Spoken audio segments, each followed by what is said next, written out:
Eli Campbell here. One thing that makes Steamboat special is how many awe-inspiring people call our valley home. You could find yourself in line at the coffee shop next to an Olympian, or sitting on the gondola next to the founder of a world-renowned business. Our community produces and attracts the best of the best in their respective fields, but most are so humble about it you would never know. These extraordinary people are the common folk in the boat. Welcome to Common Folk in the Boat. Eli Campbell here with you, joined by Dave Whitlinger. We're in a new spot, sort of. It's nice. It needs maybe a wall fixture or something. I don't know. Yeah, it'll do. We're at Dusky Grouse, where we normally do our recordings, but we've moved upstairs into a little space. I can smell the coffee. I'm just not drinking it at the moment. Yeah. I like this space. This is where I get a lot of my work done, and we decided we'd try to record this one here. And so, it's going to be a little different, but fun. We are going to be talking to a couple of people today who have had a huge impact in this community, not just in what they have done, but also just the number of people that they employed and mentored and what those people have gone on to do. We're going to be talking to Scott and Kristy Fox, who owned Winona's, went on to own Freshies for many years, fed us all pretty well. I was gonna say it's probably no Kevin Bacon, but like the 6 degrees between the Foxes, I'm guessing they pretty much are connected to just about anyone through 6 connections, I would think. And if you have any conversation with them, you know that you're going to be talking about music as well, because that's a huge part of their life. So we're going to be getting into that. Unfortunately, you're not going to be able to stick around. I know. I got to jump, man. I got the employee party, the Billo staff party. It happens once a year. No, and I didn't get the invite, huh? Do you work for us? I don't know, dude. I mean, by association, no. You know, Eli, we sell a lot of products for the general customers and the general public, but once a year we close the shop early and we do what we do. All right. Well, I mean, I guess I don't even know if I need to ask what Billo is going to be high on, but that's certainly true. And I can't even tell you. That's how good these parties are. They're legendary, but no, it's one of these, don't ask, don't tell. Right. But no, other than that, I mean, back to the Foxes and the music connection, because obviously Scott's been working for the free concerts. I would say segue to music. I'll just keep talking about the fact that we are high on the fact that we are going to be doing a customer appreciation concert event, free show for our customers at the Old Town Pub coming up November 15th. So the date's out there. The band's been booked. We're working with the Cycles band out of Denver, who they are gaining steam, my friend. Who knows? I don't have a crystal ball, but these are one of those bands that we could be doing the show a year, 2 years from now and be like, man, remember when that small little trio came through Steamboat and now they're selling out Red Rocks or, whatever stadiums. They're that good. So we're excited to have them. I am incredibly high on this party. And the only caveat is you got to be a Billo customer, i.e. be on the guest list. So yeah, check it out. Come shop with us, enter online, and there's all different ways to get on the guest list. And you've got a great partner that you're working with. So if you go to shop at Billo, if you're just buying specific products, you get on that guest list, right? Correct. So we are fortunate to have Dialed In. They make a live rosin gummy, so pretty much the top of the line gummy. It is a true smoker's high without smoking. I mean, it is a genuinely amazing product, number one, and a great brand. And our rep at the brand loves music. And so this was a natural fit when we got to talking, probably going on a year ago about, hey, how do we do something cool together? Dialed In Gummies was way on board. So Dialed In will be there. I just met with Sean earlier this week, actually at the pub. We're going to have it all decked out. We're going to take over the pub for the night. We're going to create a little Dialed In lounge in the back in the music room. We've got all sorts of giveaways, all sorts of fun stuff. So some of which I probably shouldn't even talk about. Well, it will be a lot of fun, and we've started to play the Cycles on our Steamboat Locals Choice for Music. Yes. You can listen to them streaming at steamboatlocals.com, Steamboat Locals app, any smart speaker as well. So get used to hearing a lot more of them as we get closer to November 15th. And Steamboat Locals, Eli, I love the fact that you guys are involved too. So I think we've already worked out. We're going to do some giveaways through the app as well. We're going to do some giveaways, and our we hope our sister podcast, the Steamboat Soundcheck, is going to be interviewing the band. So we're full on in helping you to promote this. It's a Steamboat community and everyone working together. And what a great tee up for the the Foxes that you're about to interview, who are a huge part of the community. I wish you could be here. All right, I gotta go. I gotta go get high. I gotta go get stoned. I'm gonna be honest with you. Someone's got to bring the weed. My Ed McMahon is leaving Might as well be me. the couch. So, all right. We'll be right back with Scott and Kristy Fox.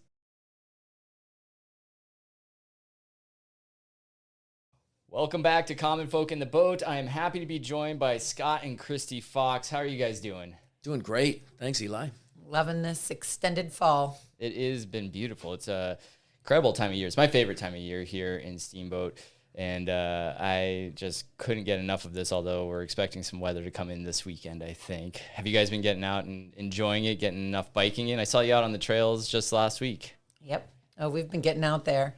We have had some travel plans that we've kind of canceled because there's really nowhere we'd rather be than right here. Yeah, that makes sense. Now, I want to go back to what brought you here originally. I read that you guys met in San Francisco working for what was the chart house industry back then. Can you talk a little bit about that? You know, what drew you guys to San Francisco, the Bay Area? What drew you to each other before you even had your impacts here in Steamboat? I could answer that question. We've had a similar. I want to get both of your answers. Oh, you can. But I think what drew us to each other, I think that might have been the sparks were flying here first. We both were living in the towns and the places that we had spent a lot of our childhoods in. Scotty's all of his childhood in Annapolis, Maryland, working at a chart house restaurant there. Right on the waterfront, you know, great place to work as a kid. He was shucking oysters and wanted to get out of the area after going to University of Maryland. And there was a good music scene in San Francisco and a chart house. So that is what brought him out that way. And I had worked in a chart house restaurant in Melbourne, Florida, where I had lived through high school and college. And finished school at Florida State, and also just wanted to get out of Florida and really never feel the need to go back. Yeah. And we ended up at the same chart house right down on the Fisherman's Wharf. Yeah. And started working there within the same couple weeks of each other. And I immediately noticed him and had made a couple girlfriends there and said, "What's up with the cute new busboy?" And they're like, "Oh, yeah, he is cute, and he's super fun to hang out with, and his girlfriend is moving here with him." So that was great. We became super good friends, and ultimately the girlfriend, and by then I had a boyfriend, those all kind of faded away, and our friendship turned into a little bit more. Is that the way you remember it? Totally. Yeah. No, we had a great time living in the city. We used to have these parties underneath the Golden Gate Bridge with the Sausalito Chart House every Sunday night. And these parties would start at about 1 a.m. and they would go till sunset, and we'd burn a big fire down there and just have a blast. And Kristy and I had a big connection. And, you know, I've always been under the, opposites attract doesn't make a lot of sense to me. And we had a lot of common things, you know, music and outdoors, and we had an opportunity to open up the chart house here in November of '88. Company was going to send us out here, and sent us out here, and then we never left. So before you came out here to open the chart house, had you guys been to Steamboat before? Did you have any thoughts of moving to the mountains? Because I've known you long enough that you seem like natural fits in this environment, but from Florida, Maryland to San Francisco, you know, big areas to small town. Totally. What was your first impressions of coming out here and kind of making that move? We loved it. You know, my father used to take my brother and I skiing when we were in, you know, high school and middle school and stuff like that. So I always had a passion for skiing. And you know, we love Steamboat. We actually drove here in November of '88 in an absolute blizzard. I mean, blizzard. In a Subaru Justy. It's hilarious. And we made it. We had a place. We had a job. And eventually, you want to have all the toys. You're here. You want to have your bikes. You want to have your skis, your snowboards, all that kind of stuff. And Your dog. Your You dog. gotta have your dog. And, This town. Oh, yeah. We were here for about 2.5 years, and we got sent back east to open up a chart house in Alexandria, Virginia, and just kind of Steamboat was there for us, and we kind of had a pulse on the restaurant business at that point, and then we just figured if we're gonna do this on our own, let's do it in Steamboat, and moved back here in 92, I believe. And been here ever since. So when you first moved here, it wasn't a long-term plan necessarily. You were just coming to start the chart house and obviously moved away. But the Yampa Valley curse brought you back? Totally. Big time. Yeah. And it's real. It is real. Thankfully. I've heard a lot of the stories. I mean, yeah. people that move away and have to come back. Yeah. What was, after being in a place like San Francisco where there's so much diversity, and I go there usually about once a year. I've been back there, and I always try to hit up restaurants over there because there's a lot of options of food that you can't get here. What were your first impressions of the culinary scene when you moved to Steamboat? I think we didn't have much of an opportunity to check out the culinary scene because when you open a chart house restaurant, you are working there well over full time. And I would find my way from, to work the earliest shift possible, go home for a short break and come back and close up the night. So I think we ate the Chart House salad bar, 6 nights out of 7. And we might have drank our dinner the other night.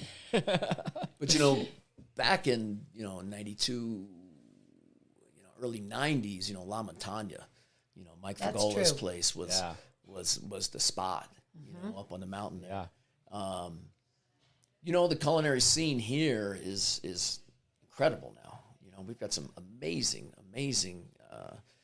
restaurateurs, places with incredible ambiance and food and service and the whole package. And it's changed tremendously over, a 30-year period. Yeah, absolutely has. And so then you came back, and it was a different type of restaurant that you wanted to come back to. You weren't doing the steakhouse anymore. Winona's is a very different, still the restaurant, but very different type of restaurant. What was it that kind of intrigued you most about starting more breakfast and lunch and going that route? Our kids. Yeah, we actually wanted the lifestyle. It was more the lifestyle than a different type of restaurant. It was just that day work. And by the time we moved back, we had a huge year. We had one of those epic years of life where we got married. We about just over or just under 1 year later, we had twin girls, and we decided to make this move. So we moved here, bought a restaurant. Scotty's parents decided to come with us. I mean, this was all within 1 year. And we knew that we just wanted to be a good family, and that was our priority, but that we also had to have a career. And we knew the restaurant world was ours, and we chose the breakfast lunch thing. And one of us would go in early, one of us, that would be him, one of us would stay home and get the kids off to their daycare and then, all through their school. And then we'd be out of work finishing up for all their after school activities, for dinner every night. During the longer days of the year, we were out having fun with the kids all afternoon and evening long. And there was a few days off a week that we would take. And it just really suited our lifestyle. We felt like we were able to keep our heads above water, be a huge part of the community, and still put all of our energy into our family. I think when my wife and I were first starting our family, we were reading some parenting books where they said, if you're expecting, don't make any big decisions, other life decisions at the same time, like moving or changing jobs. We didn't read that book. If you didn't read it, if you did read it, you certainly didn't pay attention to it, especially with twins. But, I'm sure that coming back to this town, you would obviously planted some roots here, made some connections. Did the community come together to help you as you're kind of going through all those transitions? Like you wouldn't believe. Yeah. I mean, there were a crowd of people standing there by the time Scotty and his dad rolled in with our dog in, a rented U-Haul, but more kind of a moving truck style. And I flew in with Scotty's mom and our 2 6-month-old babies, and they were there. And another friend who was an old chart house buddy had found us a home to rent that would take a dog, which is as hard back then as it is now. And right downtown, Old Town, right beside Butcher Knife Park. And that was our home for 2 or 3 years. But it was always a community gathering, no matter what you needed done. And we were able to repay that. We would have a big epic birthday party once a year for our kids whose birthday is August 1st. And we would just move over to Staley Park, Butcher Knife, until that became kind of too small for us. And it was sort of a birthday party / just appreciation party for our lives here and all the friends that we had. And we would always have some shenanigans. Like one year we got those Budweiser sumo wrestling suits. And we would always have these huge blow up things. Like, I don't know where they are these days, but better than a bouncy house. They were these big caterpillar like things. And the kids would just run laps and the parents would just have a great time and big eating, summer celebration. Yeah. And so many of those friends are still here or have been in our lives for, we can now say 35 plus years. Yeah. It's incredible the way that you talk to some people that have been here for that long and they are still so connected. And I think it's one of the testaments to this community.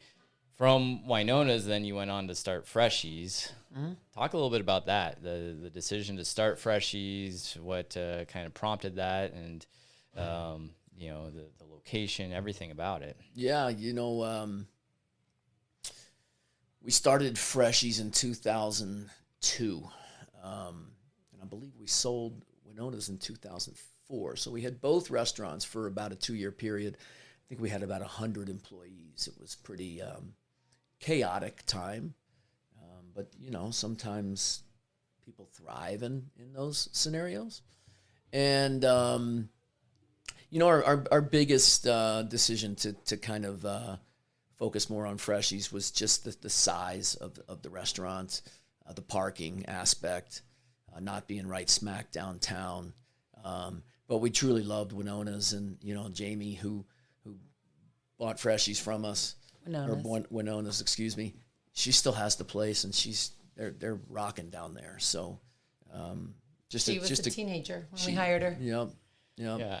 But I think the big thing with Freshies is just it was a bigger place, and we had an opportunity to purchase the property, and that was the big thing where we didn't have that opportunity down at Winona's. Yeah. We had a good strong lease, but we wanted a little bit more than that. Well, and I think you just kind of led into the next question that I wanted to ask you about is, there's so many people that I've talked to in this town that will say one of their first jobs was working for Scott and Kristy, whether it was Winona's or Freshies.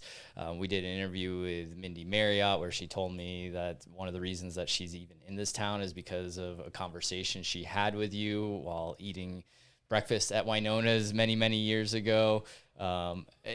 You're obviously parents of 3 beautiful daughters, but you've had such an impact on the young people of this community who have gone on to do other amazing things. What is that like to see kind of all of these people that it started with you as young teenagers to grow into influential people in our community? Honestly, that has been, I think, the biggest reward of this whole business and opportunity to have a large crew, which some people could think is a nightmare, but it gave us the opportunity to have so many people in our lives. And if they showed that they had the desire to work hard and have fun and be part of our family there was so much in it for both of us. We could watch them develop a work ethic that, was something we didn't always anticipate in kids. We got the opportunity to sort of be their parents in this resort town where many of them had left their families to live here. Most of them did not grow up here, but there were some. But they would come, and we felt that we were able to offer them a little bit of a secure place to be. There was always a holiday meal that was being organized amongst our staff. Our staff were our best friends from the very beginning to the end. We would always have parties, and they were the first people we thought to invite, and oftentimes the only people, because there were 50 of them, It was a lot of people that we got a chance to kind of mentor and guide and just share life with and watch them become amazing workers and maybe go off to school or meet the person that was going to become their spouse and start their families with, and help them get cars, computers, take them on college tours. We really got a chance to be in a lot of people's lives, and we've watched them grow and flourish, and that's to me the best thing about the restaurant world that we got to live in. The staff was the backbone of the restaurant. We were lucky to be around them, and we were fortunate to teach them a lot of life skills.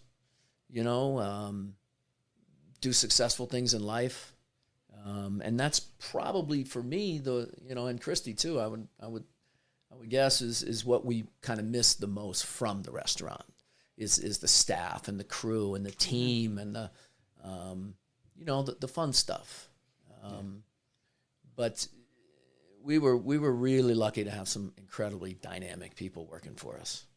Well, and being a community restaurant, that led you to be awarded the 2018 Navigator Award here in Steamboat, which was something that other people recognized what an impact you were having. Can you talk a little bit about that honor and kind of seeing that recognition from your peers? Yeah, that was a pretty neat thing. I think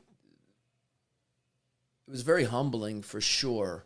I think that award just kind of gave us confidence that we were doing the right things in the community and giving back to the community and enjoying giving back to the community and that all coming back to us. It's, like a big circle.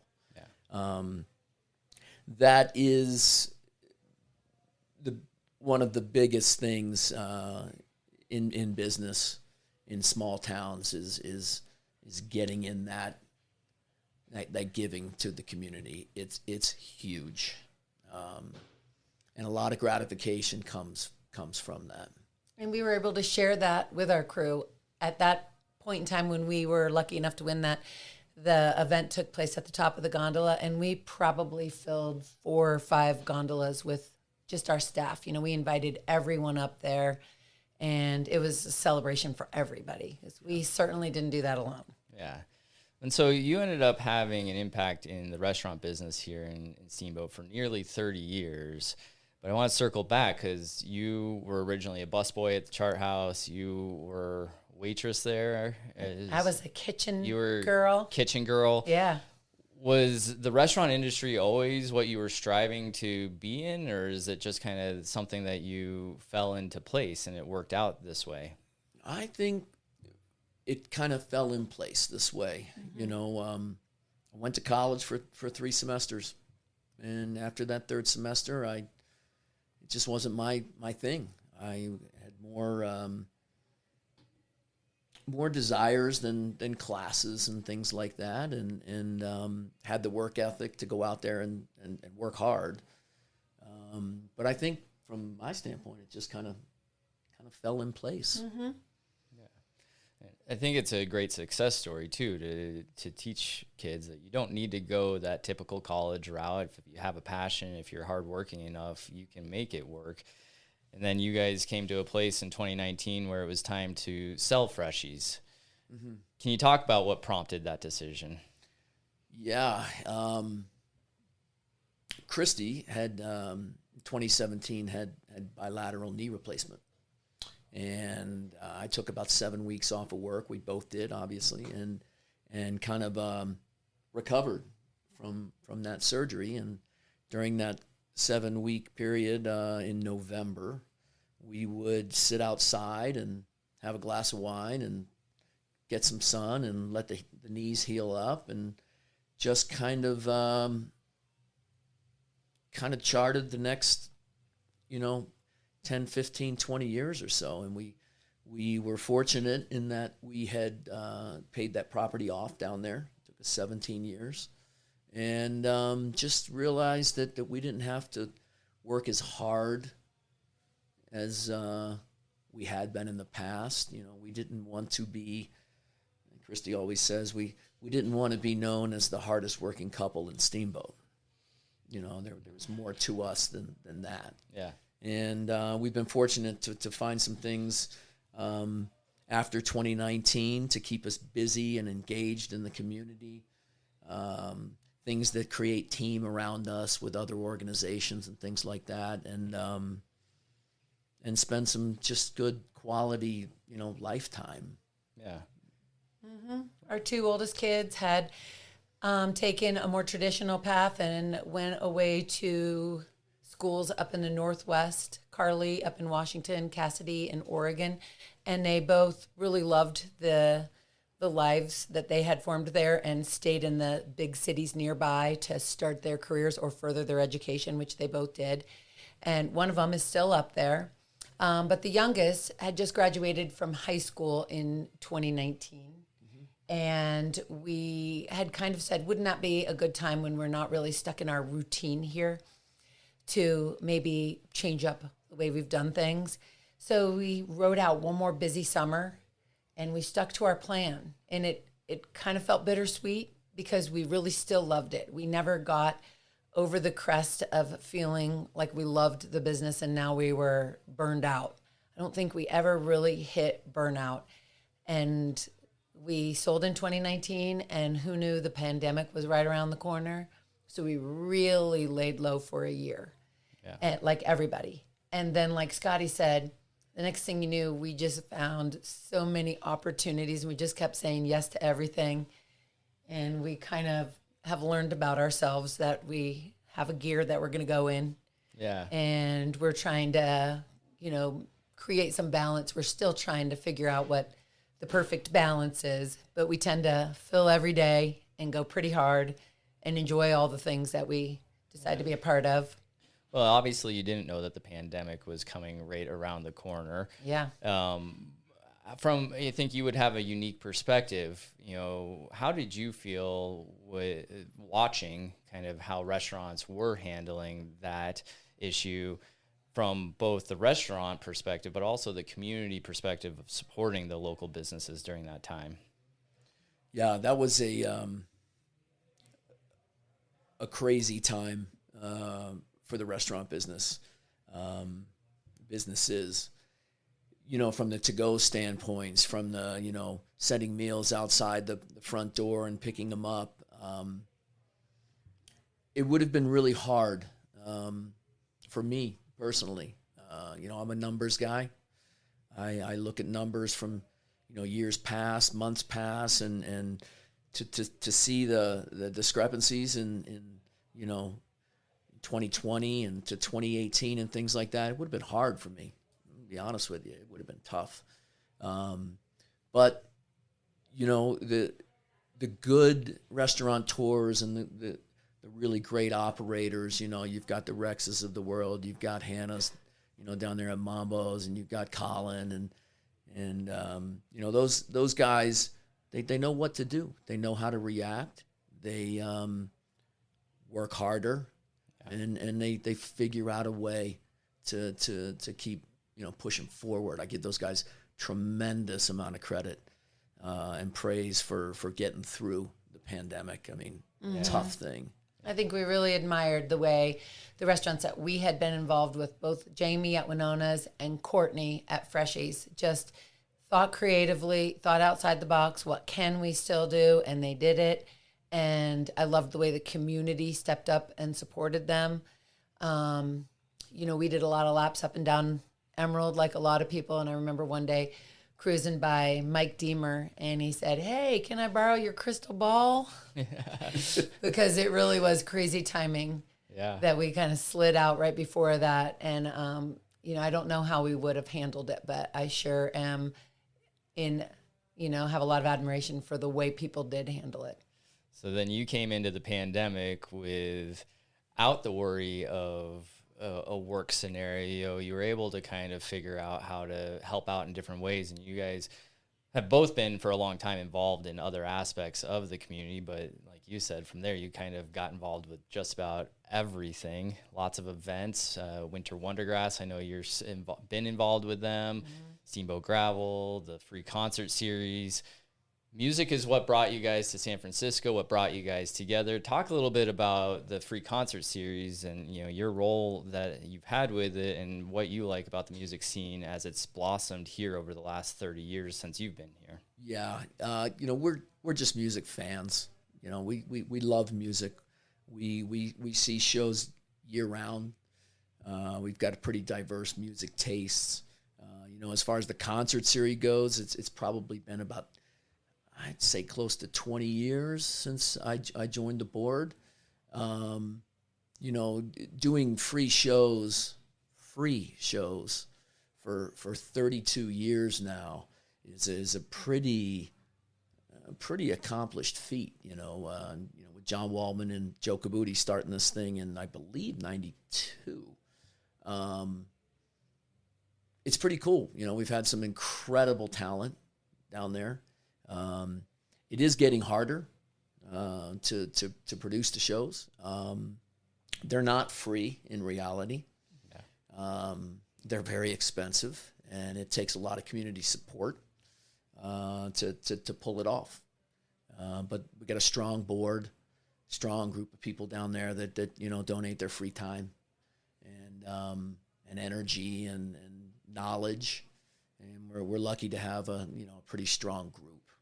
I think I talked to Joe and John recently about the concert series and their history with it.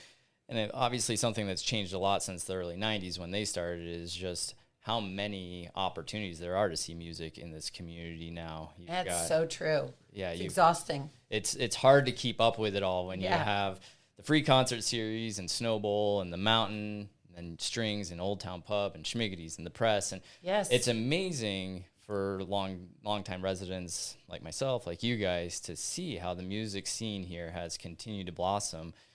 What are you most excited about the music scene in Steamboat? I just love seeing new music. Yeah. I love seeing new bands. Sean down at OTP, he's getting some amazing talent down there. It's just fun to tap into new music and see live music. See free live music a lot of times too. Early free live music. I love those Even early better. shows. Oh yeah, those are fun. But no, I to your point of all the free music in town, there's a lot. It's hard sometimes to, and then you throw your Red Rocks dates on top of it, and you throw your Mission Ballroom dates on it. And next thing you know, your entire summer's booked with concert venues. It's rough, right? It is rough. It's a tough problem, but no, I think we just love music. That's the. So who are you listening to right now? Who should we be playing more of on our music stream? Lots of bands. I've been listening to the Alalas a lot. A nice kind of surfy 60s style band out of LA. Been listening to the Brian Jonestown Massacre a little bit. Yep. Really good band. Krungbin has been kind of on our radar. Krungbin's been on our radar for good 3 or 4 years. For sure. A band called Levitation Room. I don't know if you listen to them. The Mystery Lights. Yeah. I kind of in this little surfy California style right now. I always like talking to you and talking about music because you're always throwing out names that are kind of under the radar and people I need to be checking out. And 10 times out of 10, it's great stuff. So he's good like that. He's good like that. One of our kids in particular, Lily, our youngest, has a really good year, and she's always bringing new bands to the table too. For sure. Yeah. Well, and now what you're doing in town is getting people to those events, getting people to those concerts. You've got the Easy Street Rides. Talk a little bit about this. You're moving out of the restaurant industry and more still hospitality, but in a different way. Very much so. It's been a lot of fun. It's a great fit. It was actually Scotty and a buddy who kind of came across that idea, and there's no shortage of ideas here. He is the idea man, and I am the squasher. We're busy enough, but if I followed on every lead that Scotty comes up with, he's just an entrepreneur at heart. He has a lot of good ideas. I'm really glad I squashed most of them. Any good ones that I should know about? There's a few. I don't know that they're good ones. But the van one, I couldn't even make myself say, no way, and come up with good reasons why that wasn't going to work. I just thought, that sounds like an easy startup, and I can picture myself in the role there, and I can see that it could be profitable and lots of potential to grow. And we actually had no idea how much potential this little gig had. So we're trying right now to kind of keep our arms around it. We've grown from one van to two. We were crushing it in the winters, and we're taking the summers a little easier, letting things kind of come to us a little bit more, and they're coming. Yeah. Just as much as we'd really like it, but we are taking it fairly easy in the summer, and a lot of weekend wedding type things, but we'll have the majority of the weekdays off. Yeah. But in the winter, it's 7 days a week, sun up to sundown. And it's a lot of fun. And now being really in our third year, but really our second year where we're really going for it, we're getting so much repeat business, and we're starting to know a lot of these people. Some of them are second homeowners, or some of them are just people who seriously come to Steamboat every single year for a vacation. And it's fun turning them on to all the new things. And we're booking up for this winter, and we're doing a wedding all weekend. And yeah. It's a funny little business. It's a nice business though, because if you compare it to the restaurant business, there's a lot less line items. It's easier to manage. A lot fewer of those numbers for you to have to look at. Absolutely. Compare. Absolutely. But it's about hospitality. Yeah. And that's kind of in our wheelhouse. That's what we do. We love to turn new people that are coming to Steamboat on to Steamboat. Tell them about the Ski Mountain. Tell them about the restaurant scene. Tell them everything to do, the hot springs, all that kind of stuff. So it's been fun. It's been really kind of a cool little gig. Well, and it gives you an opportunity to share your love for this community with people as they're traveling around in your van. Talk about those places that you love to go and share. Yep. Obviously, we've talked a lot about the impact that you've had in the restaurant community here and the wait staff, just those people moving on, and the Yampa Valley curse that brought you back to Steamboat. I'm curious, though, as you've seen so many changes, just to kind of round this out, as you've seen the changes in town over the past 30 years, what do you hope that stays as part of this community? What is it that really makes this such an amazing place that draws so many people in that we hope to see move forward into the future? What I would like to see, and yes, there has been a big change. And I'm still under the impression that the change is good. I still want to see people walking down Spring Creek, not knowing each other and saying hi to each other. I still want that friendly, hospitality mode of just loving Steamboat and turning on new people to everything that Steamboat's about. I think it's just being friendly to people, just, the hi, how are yous, all that kind of stuff.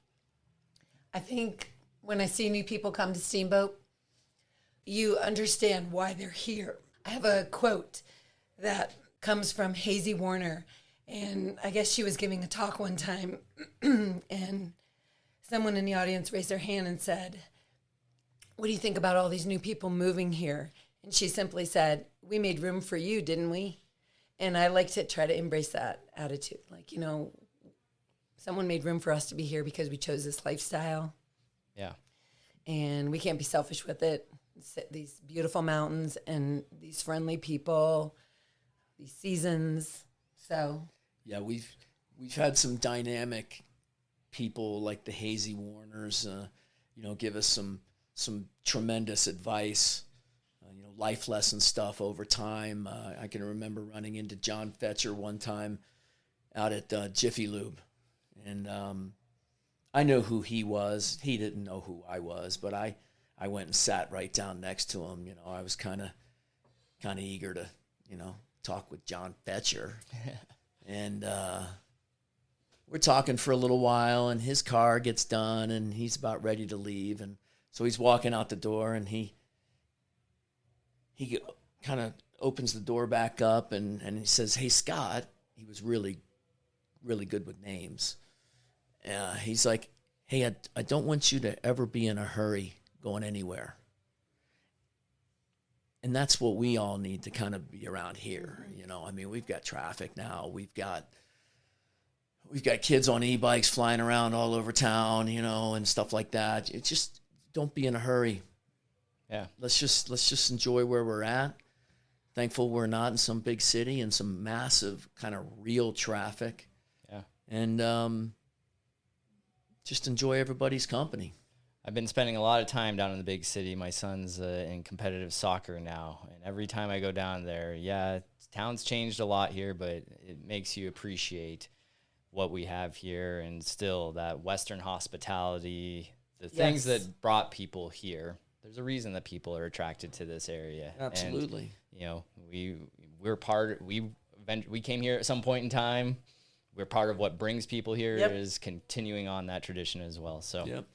Well, agree more. I want to thank you guys for joining me, Scott and Kristy Fox. Thanks, It's Eli. been a pleasure. Thanks, my brother. Thank you, Eli.